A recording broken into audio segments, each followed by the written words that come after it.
오늘 요한복음 14장 27절 평안을 너희에게 끼치노니 곧 나의 평안을 너희에게 주노라. 내가 너희에게 주는 것은 세상에 주는 것과 같지 아니하리라. 너희는 마음에 근심하지도 말고 염려하지도 말라. 이 말씀 평안을 너희에게 끼치노라 라는 제목을 가지고 전하도록 하겠습니다. 세 가지로 본문을 나누어 전하겠습니다. 첫 번째, 평안. 두 번째, 확산. 널리 퍼지는 것, 확산. 세 번째, 천국. 이렇게 세 가지로 평안, 확산, 천국이란 주요 개념을 가지고 이 본문의 말씀을 정돈하며 여러분과 함께 큰 은혜 나누도록 하겠습니다. 먼저 평안에 관한 것입니다. 평안은 구약 성경으로는 샬롬이라고 합니다. 샬롬. 예루살렘이라는 이스라엘의 그 중요한 도시가 있죠. 이 예루살렘 할 때 살렘도 샬롬과 비슷한 평화라는 뜻인데, 그래서 예수님을 메시아를 살렘 왕이라고도 표현합니다. 살렘 왕. 살렘은 바로 평화라는 뜻이고 영어로는 peace라는 것이죠. 그런데 오늘 본문에는 같은 의미로 쓰여진 평화라는 단어가 평안이라는 것으로 표현되고 있는데, 신약에 와서는 이것을 에이레네, 헬라어로는 에이레네라고 합니다. 에이레네. 이것은 동사 에이로 합하다, 합치다. 두 개의 전혀 다른 이질적인 것이 통합되다, 연합하다, 합하다. 에이로라는 단어에서 에이레네라는 명사 평안이라는 단어가 peace라는 것이 형성이 되었습니다.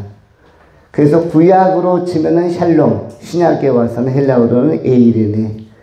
그러면 이건 두 가지 다 평안, 평화, 평강이라는 개념인데, 화평 이런 개념인데 차이점도 있습니다. 구약에서 샬롬과 신약에서의 에이레네, 구약에서의 평화와 신약에서의 평안은 어떤 차이가 있을까요? 공통점은 두 가지 다 화목하고 서로 우애하고 이런 것은 연합하고 이런 것은 공통점이라면 차이점이 있다면 어떤 차이점이 있을까요? 구약에서는 샬롬이라는 단어를 계속 쓰는데 샬롬, 인사로도 샬롬합니다. 이것은 어떤 거냐면 외적인 평화를 의미합니다. 외적인 평화. 그래서 우리도 옛시대에 조선시대나 고려시대나 삼국시대나 고조선시대에 먹고 사는 게 힘들었습니다. 그래서 아침 인사를 하면 뭐를 하죠? 진지는 잡수셨습니까? 식사를 하셨습니까? 그리고 요즘도 해요. 왜냐하면 곡기가 부족해서 농사가 잘 안 되던 시대에, 그야말로 그 전 시대는 신석기 시대 또 고조선 시대는 수렵과 채취로 먹을 것을 주워다 먹었기 때문에 동두천 위쪽으로 연천 전국에 가면 뭐 또 있습니까? 구석기 시대에 유물관도 있죠. 전시관도 있습니다.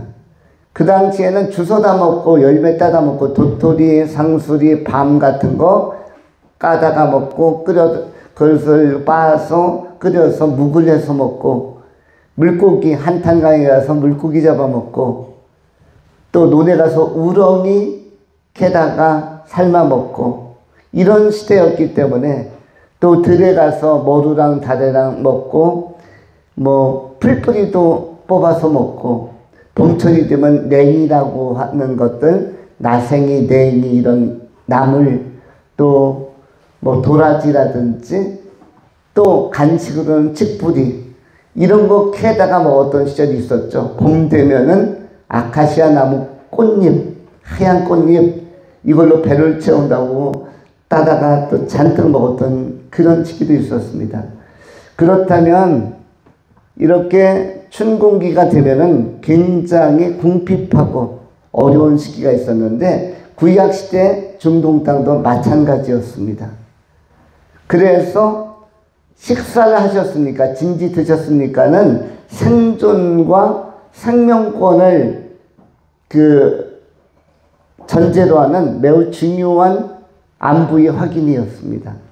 그래서 구약시대는 외적인 행복, 물질적으로 풍요하고 또 전쟁과 다툼이 없이 나라와 나라 가운데 갈등이나 긴장이 없이 이웃 간의 다툼이 없이 살아가는 이것을 갖다가 뭐라고 얘기했다? 샬롬, 평화라고 한 것입니다. 그래서 다툼이 없고 갈등이 없고 살면은 평화롭다. 이것은 샬롬이라고 했고, 그런 아직도 삶은 안전하고 그리고 다툼도 없고 먹을 것 잘 먹으면서 살고 계십니까 하는 인사가, 확인차의 인사가 샬롬이었습니다. 그런데 오늘 본문에 나오는 신약성경의 평화는 에이레네, 다른 의미에서의 화평, 화목인데 이건 뭐냐면 내적인 것입니다. 달리 표현하면 근심은 없으십니까? 불안함은 없으십니까? 갈등은 없으십니까? 간밤에 고민은 없으셨습니까? 불안은 없으셨습니까? 염려는 없으셨습니까? 그래서 본문에서 27절 맨 마지막에 평안을 설명하면서 너희는 마음에 뭐뭐 하지도 말고 근심하지도 말고 그 다음에 염려하지도 말라. 근심이나 염려, 불안 이런 것은 외적인 겁니까? 내적인 겁니까? 내적인 거죠. 그래서 신약시대의 평안이라는 것은 평화 개념, 행복 개념은 내적인 것에 집중되어 있음을 알 수가 있습니다. 그것을 표현해주는 단어가 뭐다? 에이레네. 오늘 본문에 나오는 평안인 것입니다. 결론부터 이야기하면 천국은 어떤 곳인가? 구약의 샬롬과 환경적이고 외적인 평화와 평강 이것과 신약시대의 에이렌의 내적인 평안이 완벽하게 구현된 곳이 어디다? 천국이다. 천국은 구약의 외적인 평화와 신약의 내적인 평화, 평안이 결합된 것, 실현된 것, 구현된 것, 이것이 바로 천국입니다. 이 평안이 많은 사람에게 없음을 예수님께서 아시고 너희에게 무엇을 주노라 라고 약속한 것입니까? 평안을 주노라. 너무나 많은 사람이 현대의 시대를 살아가고 있는 시민 국민들도 마찬가지입니다. 마음에 평안이 부족한 경우가 많습니다. 대한민국만 해도 전 세계에서 10위 안에 드는 7, 8위권에 드는 나름대로 안정되고 부유한 국가라고 함에도 불구하고 문화와 문명, 과학, 또 학문, 기술 모든 것이 굉장히 세계적인 월드 클래스, 탑 클래스의 이른바 월클 수준에 올라갔음에도 불구하고 사람들의 마음에는 뭐가 없다? 평안도 없고 평강도 없고 염려와 근심과 고민과 불안은 가득하다. 오늘 현대 정신병력은 줄어듭니까? 더 늘어납니까? 더 늘어나고 이상한 사람들도 참으로 고을마다 마을 지역마다 이상한 사람도 더 증가되어지고 그래서 예전에 없던 의사들의 업종 가운데 인기 있는 업종 중에서 무슨 과 의사가 옛날엔 필요 없는 의사 같았는데 요즘은 꼭 필요한 의사가 무슨 과 의사입니까? 정신과 의사. 이만큼 정신과와 관련된 것은 마음에 뭐가 없다는 것입니까? 본문에 나오는 평안, 에이렌의 평강이 없다는 것입니다. 우리는 삶의 미래를 두고 많은 것들을 고민하고 염려하고 불안해합니다. 예수님께서 이걸 꿰뚫어 아셨습니다. 그래서 마태복음 6장 33절 34절에 또 뭐라고 말씀합니까? 너희는 내일 일을 오늘 염려하지 말라. 염려하지 말라. 염려라는 문제를 예리하게 아주 정확하게 적확하게 끄집어내십니다. 우리의 문제는 염려의 문제, 불안의 문제, 이런 불안정의 문제, 불투명의 문제, 불확실성의 문제를 가지고 내적으로 방황도 하고 고민도 하는 것을, 또 고통도 받고 고뇌하는 것을 주님은 잘 알고 계신 것입니다. 세상을 살아나가는 동안 구약적인 샬롬도 필요하고 신약적인 이 에이덴의 평안도 꼭 필요하다. 이것을 주께서는 잘 알고 계셨던 것입니다. 그래서 세상에 없는 이 평안, 이 평안이라는 것은 원래 세상에 있다 없다, 세상에 없는 겁니다. 세상에 없는 것이에요.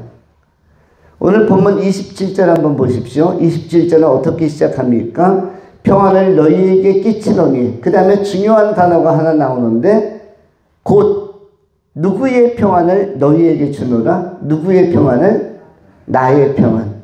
나는 여기서 예수인데, 예수의 평안, 하나님의 평안을 너희에게 주노라. 이것은 뭐냐면 너희에게는 원래 없는 거다. 속성상 본질상 너희 인간에게는 이 평안이라는 구성 요소 내지는 특성, 이 인간에게는 없는 것이다. 인간은 불안한 것이 원래 인간의 속성이요, 에덴을 떠난 인간에게 있어서는 박탈감, 소외감, 불안정성, 두려움, 외로움, 이게 너희들 안에 원초적으로 생내적으로 태어날 때부터 갖고 있는 감정이다. 그런데 이것을 극복하고 해소해 주겠다. 이것은 나에게만 있다. 그래서 이 평안의 주체가 뭡니까? 누구입니까? 나의 평안. 나의 평안. 예수 그리스도의 평안. 하나님에게만 있는 평안이라는 고유한 선물을 인간에게, 예수 믿는 사람들에게 공급해 주겠다라고, 선물해 주겠다라고 약속하고 있는 것입니다. 예수를 믿는다는 것은 세상에 없는 선물, 평안이라는 선물을 받을 수 있는 굉장히 큰 권세와 권한을 획득하는 것입니다. 그래서 예수 믿는 사람은 예수 안 믿는 사람과 완전히 구별이 되는 것입니다. 로마서 14장 17절의 성경은 하나님의 나라는 먹는 것과 마시는 것이 아니요 오직 성령 안에 있는 의와 평강과 희락이라. 여기서 평강이라는 단어가 다시 나오는데, 이 평강 또 희락, 이런 개념이 바로 본문에 나온 평안 에이데네입니다. 이 평강과 희락도 예수께 속한 것이고 하나님께 속한 것이고 하나님의 나라에서만 경험될 수 있는 고유한 속성을 가진 개념이라고 할 수가 있습니다.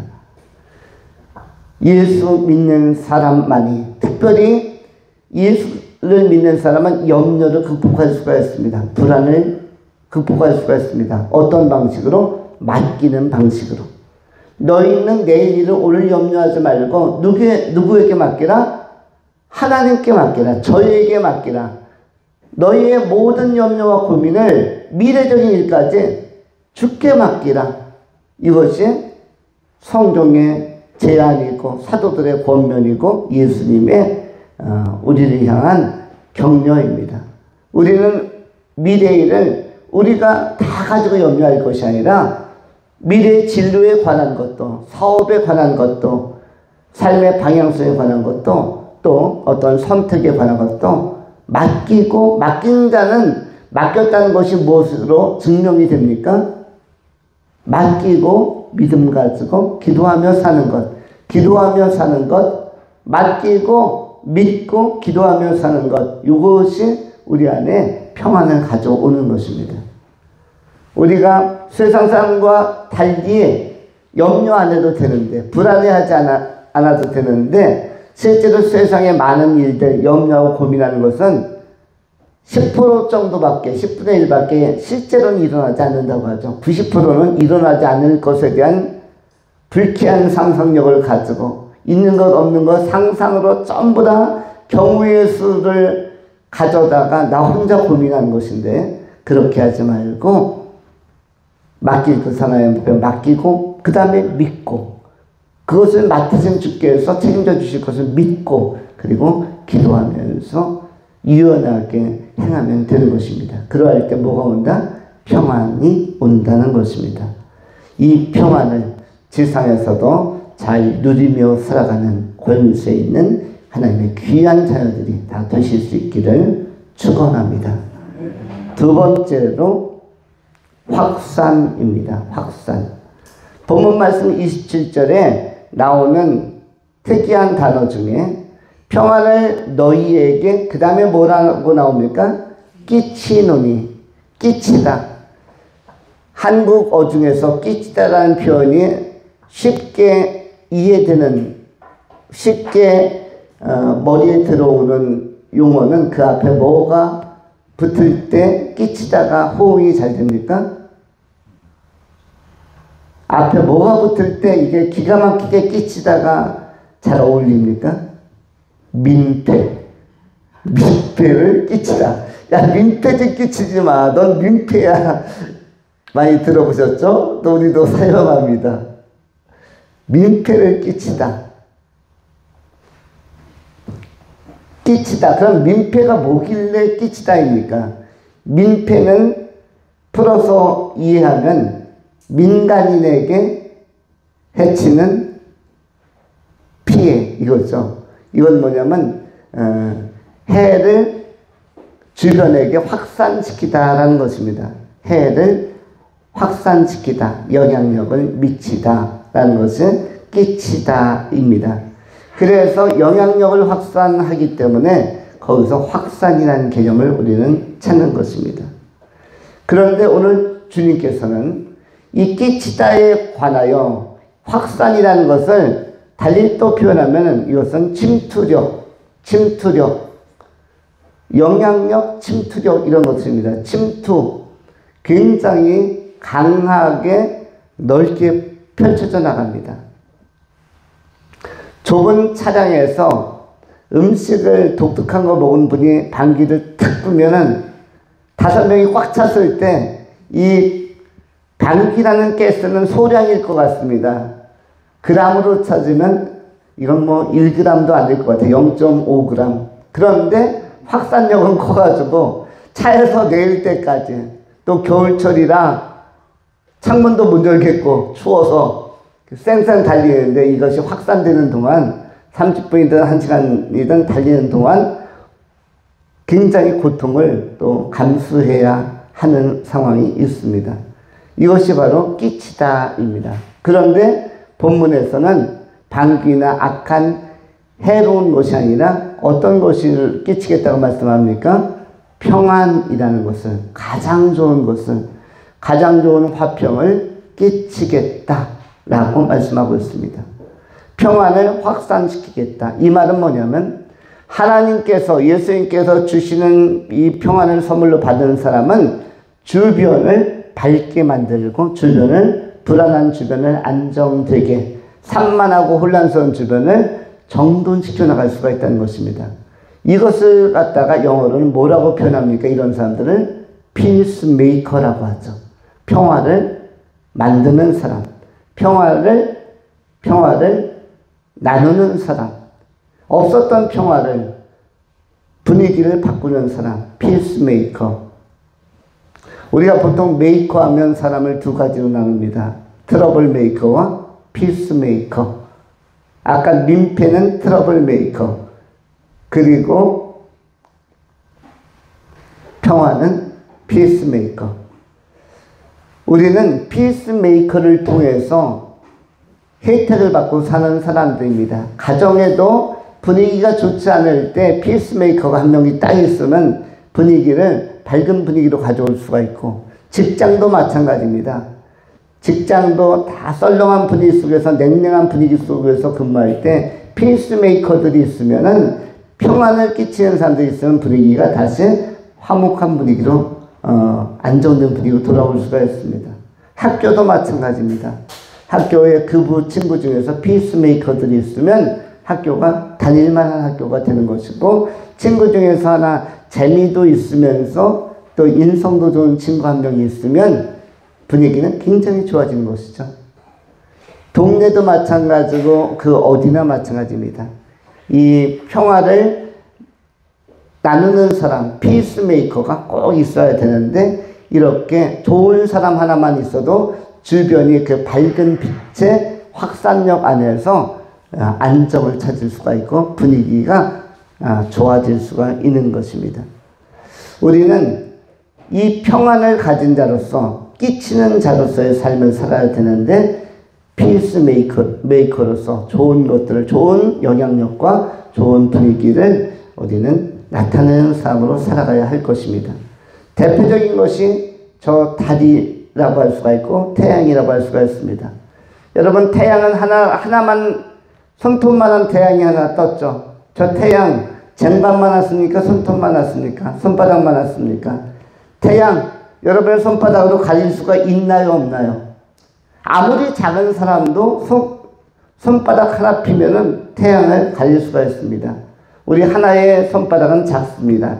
근데 저 작은 손바닥으로, 앙증맞은 손바닥으로 직경 7cm 정도 되는 손바닥 가지고 태양을 가릴 수 있을까요? 없을까요?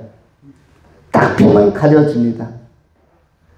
그런데 그 작아 보이는 태양은 지금 태양계 전체를, 지구촌 전체를 얼마나 밝게 비추는지 모릅니다.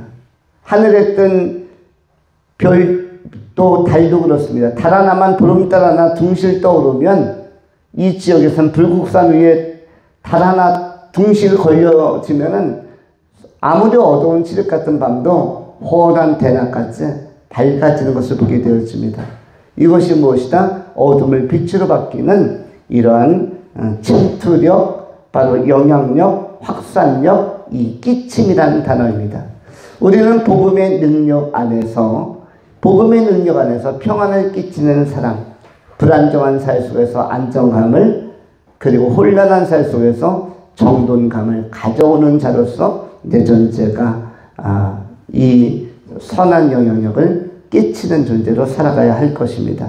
우리가 있는 모든 곳에는 평안이, 분열이 있는 곳에는 평강이 넘치는 그러한 평화를 전달하는 그리스도의 종으로서, 평화의 편지로서 여러분들이 잘 기능하고 역할을 감당하고 쓰임받을 수 있기를 축원합니다. 마지막 세 번째로 본문은 천국에 대하여 말씀합니다.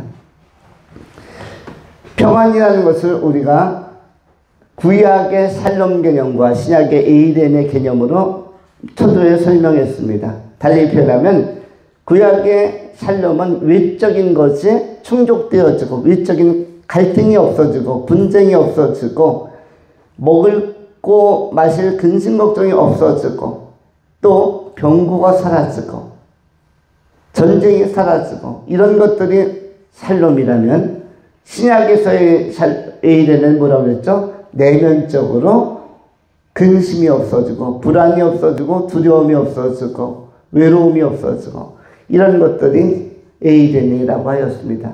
구약적인 외적인 복으로서의 선물로서의 이 평강, 그리고 신약적인 내적인 복으로서의 평안, 이것이 우리 인간에게 동시에 채워져야 되는데 그것이 채워지는 나라가 어디입니까? 하나님의 나라인 것입니다. 하나님의 나라야말로 환경적으로 너무 좋아서 샬롬이 구체적으로 이루어지고 다툼과 갈등과 분쟁과 전쟁이 없는 사회가 형성이 됩니다.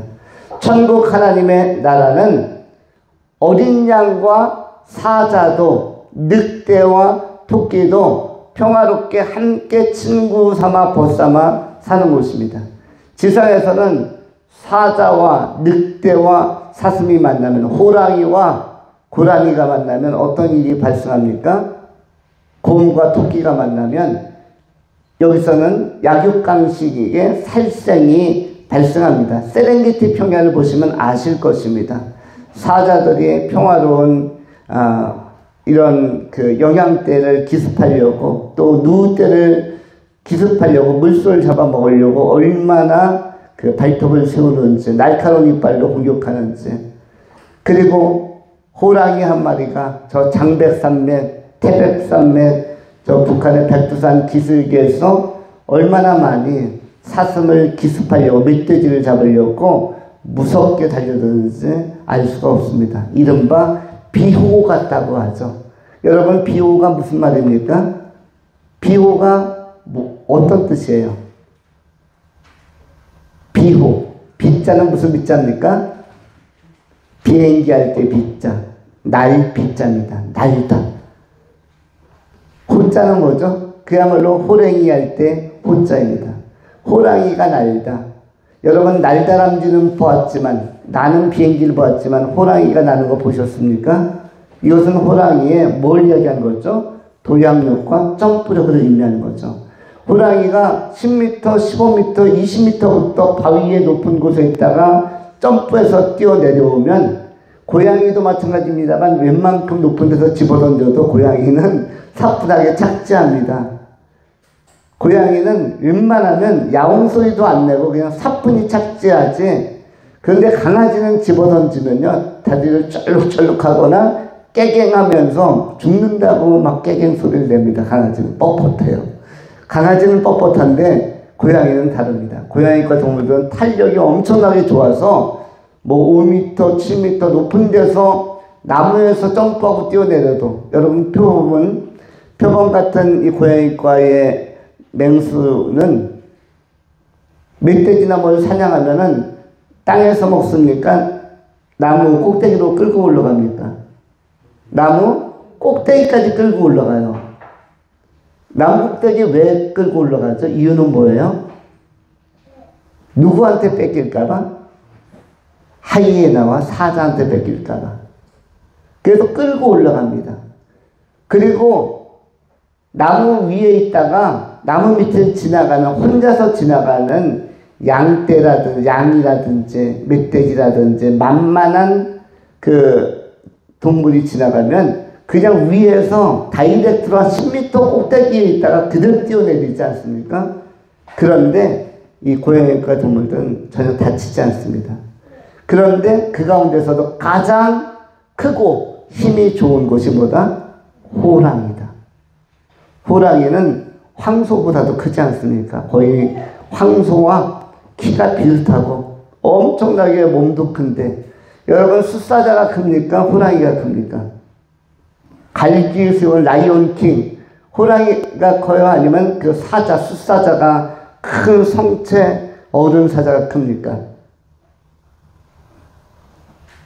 고민할 필요가 있나요? 없나요? 고민할 필요가 없이 호랑이가 크다, 사자가 크다? 사자파와 호랑이파. 우리는 전통적으로 이런 질문이 있었죠. 호랑이와 사자가 싸우면 누가 이기는가? 호랑이파와 사자파.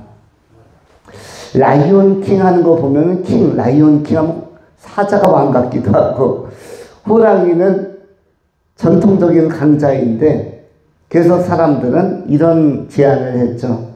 물에서 싸우면은 호랑이가 이기고, 육지에서 들판에서 싸우면 사자가 이긴다. 그런데 오늘날 밝혀졌죠. 물에서 싸워도 호랑이가 이기고, 밖에서 싸워도 누가 이긴다? 호랑이가 이긴다. 호랑이는 랭킹 1위. 그런데 몸집도 누가 더 크냐면요, 호랑이가 훨씬 큽니다. 호랑이가.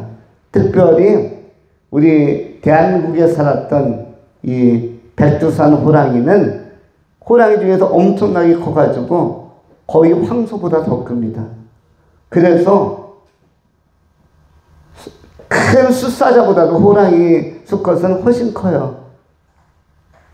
그래서 숫사자가 더 클 것 같은데 그건 갈기 때문에 커 보이는 것이고, 실제적으로는 이 호랑이가 셉니다. 근데 호랑이가 너무나 날쌔기 때문에 비호라고 하는 것이에요. 비호 같다. 막 엄청나게 빠른 선수, 운동선수가 공을 물고 총알같이 가면 뭐 같다고 합니까? 비호 같다. 거기서 나온 것입니다. 나르는 호랑이.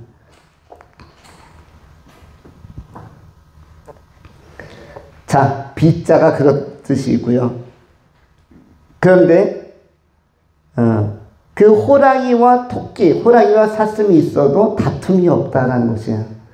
피식자와 포식자 관계, 먹고 먹히는 관계가 아니라 친구 관계, 우정 관계가 되는 것이고요. 이 말은 뭐냐면 이것이 이사야서에 나오죠. 그리고 독사골에 손을 넣어도 원래 살모사나 방울뱀이나 코브라가 사람 손을 보면 그대로 독침을 쏴가지고 마비시키고 나서 죽인 다음에 그냥 머리부터 삼키려고 하죠. 그런데 그들이 물지 않고 이렇게 평화가 이루어지는 것을 이사야 선지자는 샬롬으로 보았습니다. 이것이 구체적으로 이루어지는 나라는 어디다? 하나님의 나라입니다. 하나님의 나라. 여기는 모두가 대등관계로 사랑하며 섬기며 인격적으로 존중하며 하나님의 나라, 그리고 우리가 이미 부활체를 덧입고 하나님 나라에 들어가기 때문에 배고픔이나 아픔이나 이런 것들이 전혀 없는 완벽하고 깨끗하고 퍼펙트한 상태로 이 환경 요소가 이루어진 나라가 하나님의 나라이고, 또 먹고 마실 것에 대한 염려가 없고 아픔에 대한 염려가 없으니까 모든 사람이 좋은 사람이고, 그러니까 내적으로도 평안이 있는 것입니다. 내적인 평안, 에이레네의 평안과 외적인 샬롬이 동시에 이루어진 나라가 어느 나라이다? 천국이다. 이 천국은 여러분이 목적하는 나라이며 반드시 들어가야 하는 나라입니다.